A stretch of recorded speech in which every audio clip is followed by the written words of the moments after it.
What does it mean to be normal? And more importantly, who gets to decide that? When we read literature, we repeatedly encounter bodies that are blind, broken, mad, scared, slow, silent, or simply different. Sometimes these bodies invite pity, sometimes fear, sometimes moral judgment, but very rarely are they allowed to exist without explanation.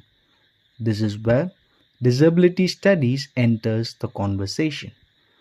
Not to ask what is wrong with the body, but to ask what is wrong with the world that refuses to accommodate it. Disability studies is not about sympathy, it is not about cure, it is about power, representation, and resistance. Welcome to today's session on disability studies. Disability studies is an interdisciplinary critical field that understands disability not merely as a medical condition but as a social, cultural, political, and literary construction. At its core, the field makes a simple but radical claim. People are not disabled by their bodies alone. They are disabled by social systems, attitudes, narratives, and institutions. This approach places disability studies alongside feminism, post-colonialism, and queer theory, all of which question dominant norms and expose how power operates through categories that appear natural. In this sense, disability studies challenges ableism, the belief that central bodies and minds are inherently superior and productive or desirable. The academic roots of disability studies can be traced to the disability rights movement of the 1960s and 1970s, particularly in the United States and the United Kingdom. Activists rejected the idea that disability was a personal tragedy. Instead, they reframed it as a civil rights issue.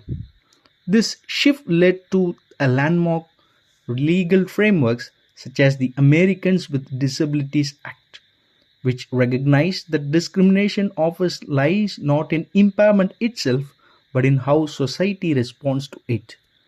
Around the same time, scholars began to question how bodies are regulated, categorized, and normalized. Thinkers like Erving Goffman, who examined stigma, and Michel Foucault, who analyzed discipline and surveillance, helped shape this emerging discourse.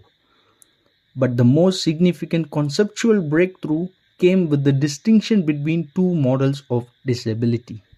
The medical model sees disability as a defect within the individual body, something to be treated, corrected, and cured. The social model, however, argues that disability arises when environments, institutions, and attitudes fail to accommodate bodily difference. This shift transformed how literature, culture, and identity could be read. The objectives of disability studies are both critical and ethical. First, it challenges the idea of normalcy, revealing that what we call normal is historically produced, not naturally given. Second, it exposes ableist representation in literature and popular culture, where disabled characters are often reduced to symbol of evil, innocence, punishment, or inspiration. Third, it recovers disabled voices and authors who have long been excluded from literary canons. And finally, it encourages us to move from pity to politics, from charity to justice. In literary studies, this means reading text differently, not asking how disability decorates a story, but how it structures meaning itself. Several scholars have been central to shaping disability studies as a literary and cultural framework.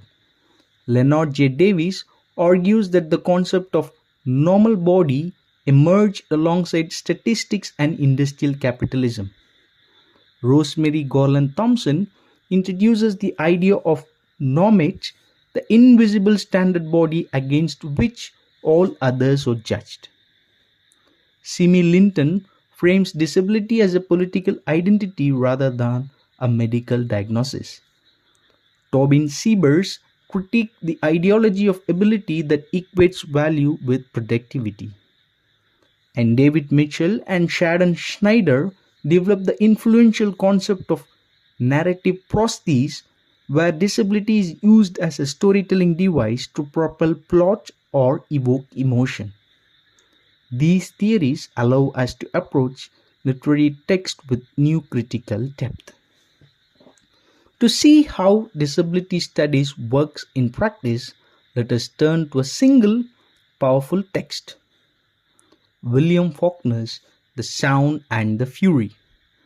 At the center of this novel is Benji Compson, a character with intellectual disability. What makes Benji extraordinary is not merely that he is represented, but that he narrates. His section of the novel abandons linear time. Past and present collapse into sensory memory. Meaning emerges through sound, touch, and emotional association rather than logic. For many readers, this is deeply unsettling, and that discomfort is precisely the point. Literary theorist Atto Koizun describes this as a hermeneutical impasse, a moment where interpretation fails.